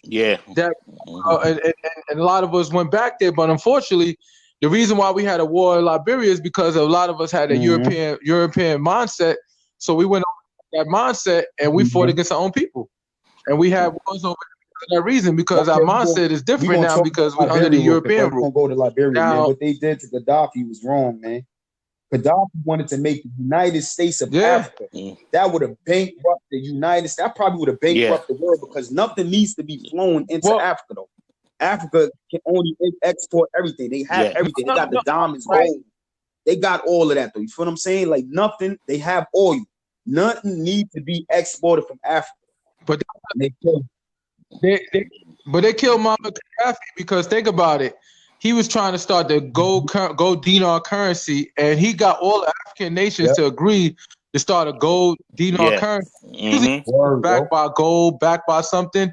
Well, guess what? The coin has its own value. So that gold dinar that you have in your hand to go purchase an item and stuff, it has its own value and because of the material making of it. Not something that's a piece of paper saying that is the Federal Reserve note. No, I'm saying though, he just wanted to make it all the one.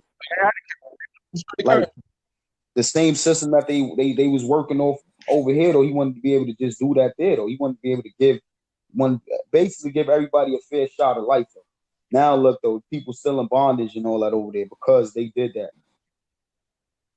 They got them in slavery. Some of them in slavery. That country got broken apart. Some of them in slavery and all that. All because Hillary Clinton. Hillary Clinton. I'm glad you know. Yep. She responsible for what happened in Haiti too. Barack Obama. I don't have. Yeah, a lot of those politicians, whether they're Republican or Democrat, they're not for the betterment of our people. Period. It's irrelevant. So we've seen. Yep. We've seen the same. We've seen our leaders, Jesse Jackson, and I can go on and on. A lot of them that look like us are not for us. So facts. Right. So we need. Yeah, we need to stop. We need to even stop giving them free marketing because again, they don't do anything that they need to do for our community. Look what's happening right now. Unemployment is about to stop, right? Like over 14 million people is about to not have no income. No houses, no apartments. No houses. The eviction shit that they had in place, that's about to be done with. And these politicians include Democrats, Independents, and Republicans. They can't come to an agreement to just get something passed. It's been almost a year since we had a first stimulus check. I mean, only stimulus check. There's other countries that's getting help consistently week by week. You understand what I'm saying? Most stimulus money is that rent protection is way more important than the money that they give a stimulus. Because a lot of us don't have no business sense. So if you give me $2,000, I'm gonna go out there instead of paying my rent, I might just buy some shit. Yeah, exactly. No matter what we do with the money's not coming in. That's the point I'm making. So we gotta stop talking. We gotta stop talking about politicians, bro, because they're not doing nothing for us. We gotta put our minds and our knowledge together and say, what can we do for the community today? Know what I mean? Because at the end of the day, they're gonna go into another government shutdown, and then we gonna be trying to figure shit out like we always are. Whether Joe Biden gets in there or whatever. Joe Biden is a piece of shit. That lady is a piece of shit. None of these people are for us. I've been saying it. Bruh, so I'm overly exhausted even talking about them because I'm a legit business owner. Know what I mean? And I know people that got an SBA loan for $40,000, $50,000. Fuck that they had one or two employees. They had no type of business registration. They had no EIN number. They didn't, and the EIN number is free. A lot of them didn't even know what an EIN number was, and they got 40 stats. Know what I mean? And the government wanted to only give me $1,000. I mean, I started a whole new business with my own bread. Those are the type of conversations that we need to be having because this government is not really for us. The people that got richer is people like who owns Facebook, whatever his name is, and Bill Gates, and things of that nature. Right? And to keep it 100, right? Trump was exposing them too, though, yo. Right. Was exposing them. All this money is going to all these places. Yes. It's going to museums that's not even open, though. Like, who? Like, how is this happening? You know what I'm saying? How is this happening, man? But here's the thing with Trump. Trump is exposing. We're not talking about Trump. We're not getting into Trump. We're not doing I'm just saying the message. He's exposing it. Though, but he actually still in. They ain't because as soon as we start talking about Trump, Curtis is gonna go into it. He very like nah, in general, man. Like no Trump, no Trump. Like I'm just saying, Shane. I'm just agreeing with what you're saying, though. Like how they go $1,000 and all that, right? But you giving the dude who's like you giving Facebook. Excuse me if I sound rude, but all of y'all know how I talk. You giving the dude that on Facebook all of this money. The dude like Floyd Mayweather, all of this bread though. But you got people that have that have legitimate businesses. You ain't even trying to do nothing for them. Yeah, just like us, like we try to build our stuff up and everything, but we not going to build it up because they looking at us like, well, we ain't giving y'all nothing. We're gonna give it to them higher class. Nah, don't put that out there. We're gonna find a way to build our shit up. We always do. We always do.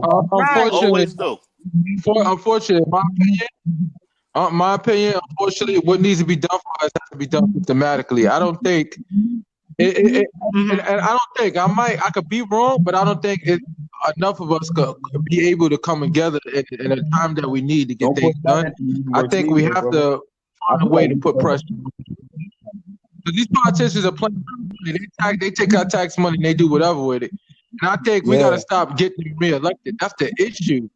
We don't have no progress. We barely have any progress. The reason why the country's the way it is, I'm gonna keep it 100 with you. People do not do research on politicians' history. Yeah. Sure. Let's not get it twisted. It's nothing me, you, all us could do can affect change in this whole entire country on a very big scale.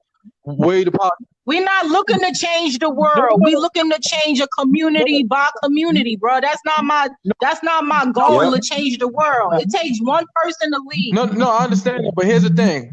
Because of our situation is so unique and so damning, we need more. We need to be on a big scale now. Now we're starting to get leverage in the government. A lot of us, it's a few progressives here and there, it's starting to affect leverage. Because at the end of the day, we're playing the white man game. This is the economics. Business, this is all of the country. We got to change that whole dynamic. And the only way we're going to change it, we have to get the right people elected in these positions because it does make a difference who's in there to some extent. And that's why I says, well, as of now, the next 4 years ain't gonna be no better. You know why? So what's next? Because even with the real estate, I see shit coming way before it happens. Why? Because I see the people that's involved. This is what they're doing. They want to take over a specific city. So you know what they do? They don't take it over overnight. They planned it. They let the crime go more rampant in the neighborhood so people could come in and scoop pennies to the dollar. Yeah. You see a neighborhood going bad and it's just constantly getting worse and worse, and you wonder why the police is not going hard on the people and trying to get the right people or lock people up and stuff. It's because now they letting that city run rampant because they know the real estate market is going to drop. So now all these builders all over the place, they buy the shit on the pennies. Why we looking stupid getting evicted out of our cribs and they turn these shits to luxury condos. That's what they're doing when it comes to gentrification works. They forcing you police out. Department. And I wouldn't know that if I ain't talked to a police commissioner before when he said we get politicians to come at us and tell us to fold back. And we have to because they are bosses. So that's why I said politics in this sense is very important because we could do as much as we could do with the capital, but remember, no matter how much money you got, as a black or melanated person, they can take that shit away from you because you're playing their game. Yep. Remember that. As many people that was rich and they take their money, somehow their money's gone. Always remember that the only way we can really affect change, not only that we got to come together, we got to really start putting the right people in the right positions. All right, so with that being said, then you running for some type of political position next year then? Nah, I can't do it next year. Yo, we voting. We gonna vote. You just made it clear Charles, that you want that we need to make change. Nah, Curtis. nah, All right, Curtis, that was Curtis. We gonna vote That was for you, Curtis. man. We gonna vote for you, man. You running for president? You and Kanye West. Right. I learned, like, assemblyman, don't expect them to do anything for you, because I learned from talking with them and hanging out with them, they don't have no kind of power. All they could do is what people want and submit it to somebody else, and shit don't get done if the Congress and everybody else don't approve of it. So I'm saying to myself, what's the point of having those positions? You got to go straight to Congress, because Congress is the one that. So we gotta clean house in Congress, Yes. the House of Representatives. Not the House of Representatives, Congress. You're absolutely right. We got to start changing them. We got to start getting people like AOC. AOC, I respect her. She's very progressive, and she's really about what she is, and she's well hated. We'll always look at the people that's well hated, because remember, all politicians play ball, but look at the people that's well hated. Those are the ones that's really trying to make change. Bernie Sanders hated. He got sandbagged. You can say what you want about him. He didn't get. Hold on, wait. Who you said though? Who you said? To do something for us, and we all look. Bernie Sanders said black people should get reparations. Bernie Sanders? And Bernie Sanders didn't even know no black people. All right, what's up with that? He said that, but here's the thing. What he said? Look at everything else he wanted to do for us, though. You can hop on that one thing that he didn't want to do. He didn't want to do reparations, but let me tell you something. A lot of people say a lot of shit that they're gonna do for us, and they don't do it. He's honest about it. You know what I'm saying? He's honest. So is Trump. Trump is honest. No, Trump is a liar. You know Trump lie every day. He's not about to color the skin. That nigga lie every day. He's not honest about that, man. But let's keep it 100. Let's keep it 100. Bernie Sanders kept it real. He's not for reparations. But guess what? Barack Obama's not for reparations too. If you read his book, his memoir, his first book, he talks about he's not for reparations. I'm not looking. This is what I look at it with this country. I'm not looking for. We shouldn't be looking for handouts. Listen, everybody we should be looking for. Like the Chinese people got reparations. No. Jewish people got reparations. But here's the thing. And slavery. No. This is the thing. No. I understand history. Hey, check this out. I understand history, but here's the difference. We have the capital. Black people in general produces more than $1 trillion, because we spend $1 trillion, so that means we produce more than $1 trillion. That's what we know. Take the red tape off. It's still red tape on so many things that we don't even know. When you go to certain banks and you try to get certain business loans, depending on the zip code you live in, before it even come to your race, your ethnicity or whatever, they can just go by what zip code you live in, and they red tape you. Yeah, I've seen that too. I've seen that. You get red tape so much, or they give you a bad loan. All you need to do with us is take away the red tape and the restrictions, and I promise you, we do not need a dime from nobody. We can do it ourselves. All right, so how do we get that done? Are you saying it starts from Congress? It starts with the politicians. We got to keep on getting the right people. We get all these people that we know have a history of bullshit. Like Lindsey Graham, I don't know how the hell he get reelected knowing damn well he didn't do shit for 20-something years in that position, and while South Carolina constantly suffer. But he got reelected. Why? Because he kissed a few babies, give a hug, go to a few events, and now he's a king. That's why they reelect him. We all emotional and stuff. We reelecting the wrong people. Let's get people that have a track record of doing something. When you look at Bernie Sanders' track record, he always voted on the right side of the bill. Besides the crime bill, he voted on the right side of the bill. He always voted for the people, not against the people. And that's the people that you need. If we have more people that want to vote the right way, then we can actually get some change in here. You want to get that reparation money? Well, that could actually come to the table later on if we got enough people in office, because they're not going to give us a dime right now. Now with the politicians we got in office, it's just all talk. It's all a study. A senator, a slave, that what is they call? I forgot what they call. The senators of slaves or something like that. They right now fighting to try to give us some money. It's not going to work. It's not going to work right now. We're not deep enough. We got to be deep enough. It's becoming more diverse now, but it's not so much the race, because I could care less a white person or a black person in a high position. I'm worried about what you're going to do for us. Old motherfuckers and we out of start paying these politicians. And pay them. If we pay them, they're going to see this whole thing here. They worried about getting money. All the politicians, they worry about their constituents. Who's paying them? These corporations are backing them, paying them money. And we able to create a political union, a black political union. We don't need a party because we're not a majority. It don't make sense. But if we have a black political We are the majority. in this country, we're not. We're not. In this country, we are. We let this country tell us we're not the majority, brother. Okay. Well, okay, let's say we're the majority. We're still a society of individuals. All we need is a political union, a black political union where we pay people to do stuff for us. What do you think Barack Obama did something for the lesbian LGBT community? Yeah. Not because he likes LGBT, because he opposed it the first term, right? Second, he did something. Why he did something? Because they paid him. They turned out. They turned out to be the majority. If you want to keep it all 100. No. But here's the thing. It was all about the money. They paid Barack Obama. They gave a corporate pack. Right. We don't want to pay, but we want shit to change. We got to pay these politicians. It's a lot of money if one person's doing it, but let's say if all of us put in $10. Everybody put in $10. Million people put in $10. You know how, and just for $10, somebody that's popular enough to put it together, say, hey, everybody give $10, and we donate $10. And our black union, and we like 1 million strong or 2 million strong with people. Affect so much change because now we could pay the politicians to do things for us. All right, so with that being said, we're gonna create a campaign under this nonprofit, and we're gonna do it. And I'm gonna reach out to you personally because you know way more about politics and things of that nature than I. So let's stop being a people, because we have these conversations on every segment. You know what I mean? Yeah. So we need to do the work and get it done. We could do that. We could do that. We're gonna promote it and just But here's the thing. We could start this, and Shana, you're absolutely right. We got to stop talking about it, be about it. I 100% agree with you. Just know that what we're doing right now may take years from now. That's fine. But just know that this will be our starting point. So I'll say I look at it like this: in the next couple of months, I have a free line of available funds to be able to do something, because it doesn't require much. Because all we're doing really is having a GoFundMe and a mad different accounts. But we create. Right.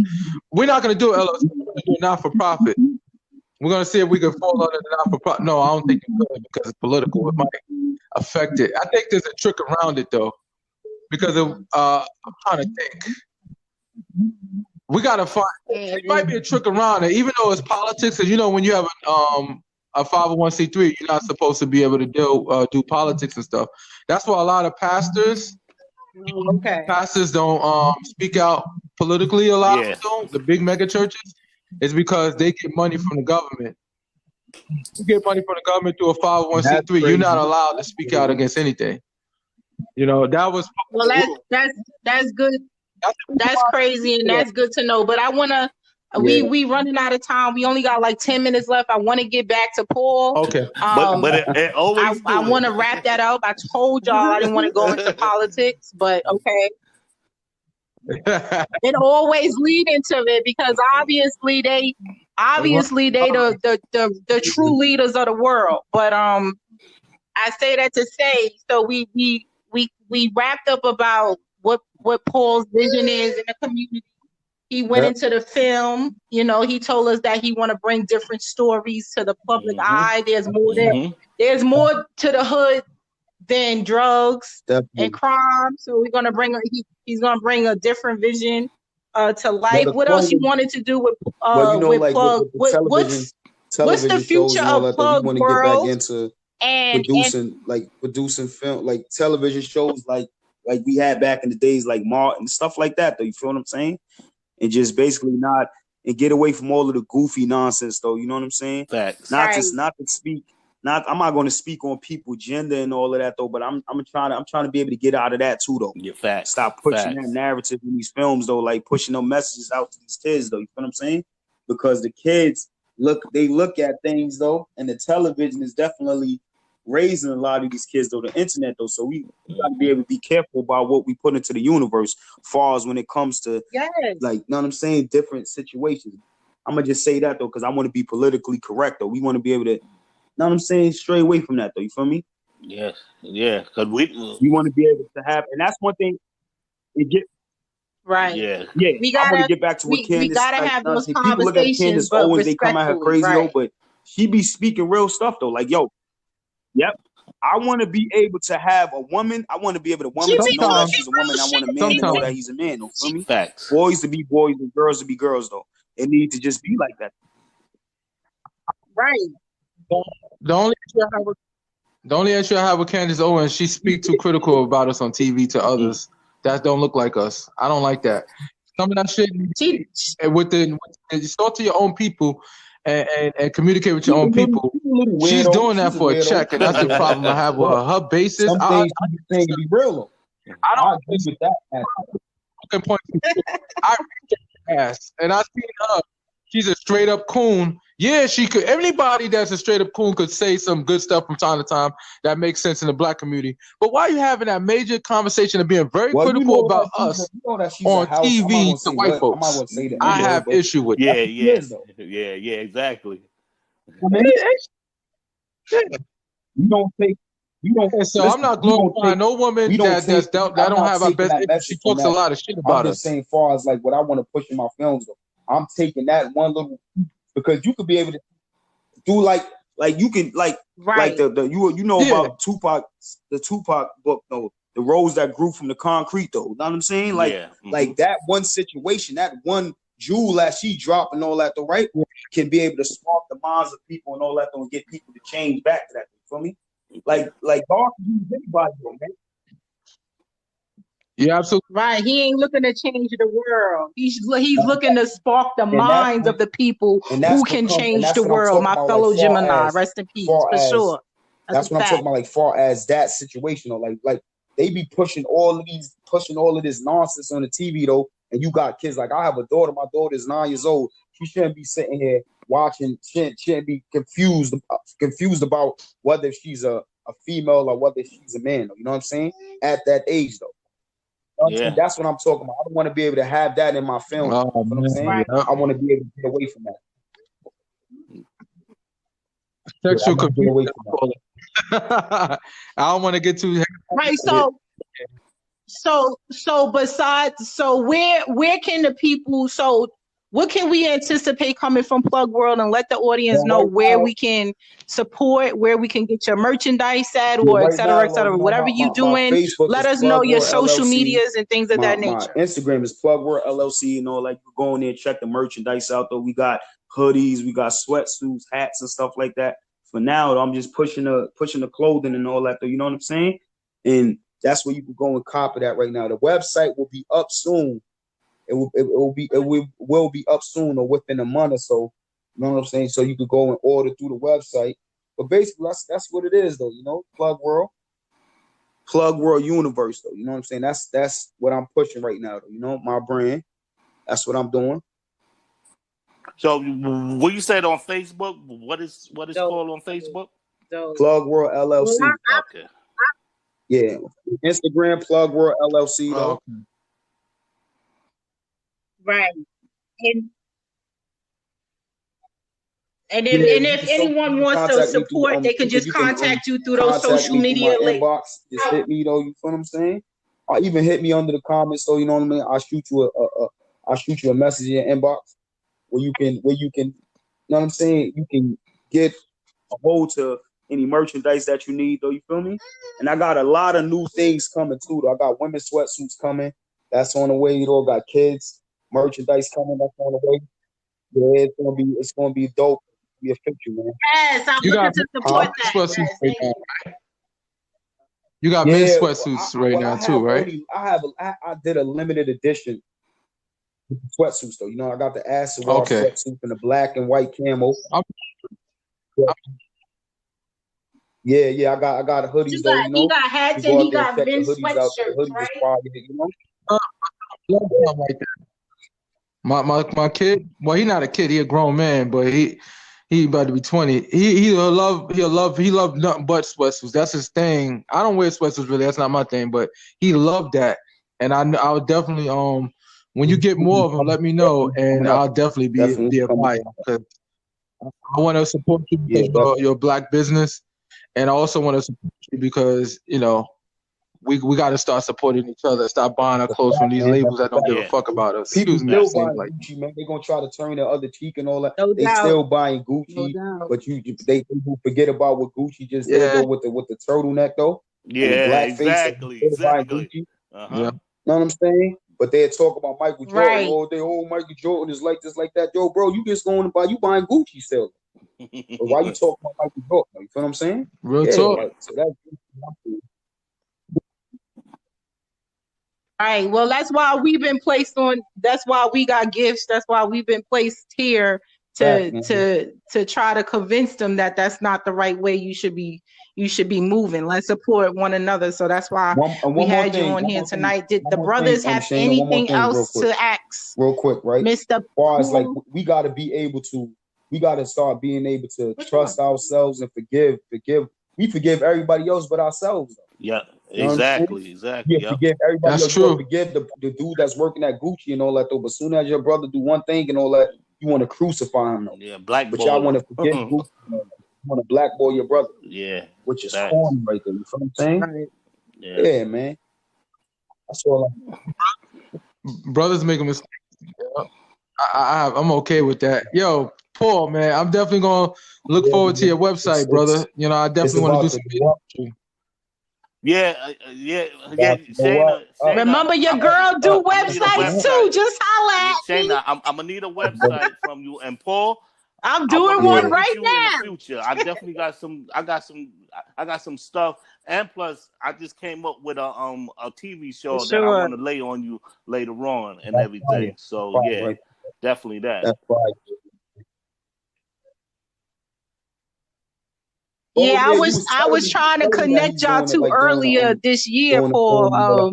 When Charles. Yeah, that's probably right there. Yeah. Yes, that's Red Dot Production. I definitely like what you're doing, and I think it's gonna be big.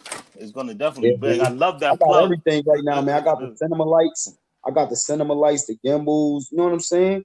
I got everything right now, man. Yeah. We definitely gonna talk. Cause matter of fact, I just hit you up on your messenger. So you know what I'm saying. Cool, yeah, we definitely gonna talk. I got you, my brother. Definitely. Stay positive. Sounds good, brother. Well, if there's nothing more you brothers want to add, I personally thank you all for being a part of the Bring Back Our Kings podcast, and I can't do it all because I'm a queen out here, just trying to get the world to realize that there's educated brothers who's out here making a difference every day. So again, that's the purpose of Bring Back Our Kings. So I thank y'all. I hope y'all enjoy the rest of y'all day. If there's nothing more, peace and blessings, and definitely salute.